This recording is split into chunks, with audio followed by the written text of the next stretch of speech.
مولانا روم سے 5 سوال پوچھے گئے، مولانا روم کے جواب غور طلب ہیں۔ سوال نمبر 1، خوف کس شے کا نام ہے؟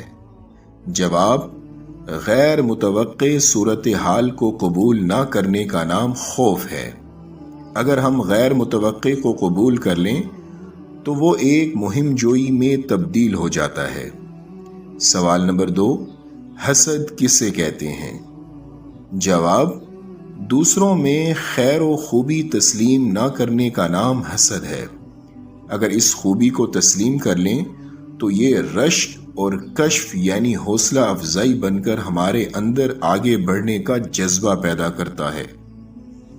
غصہ کس بلا کا نام ہے؟ جواب، جو امر ہمارے قابو سے باہر ہو جائے، اسے تسلیم نہ کرنے کا نام غصہ ہے۔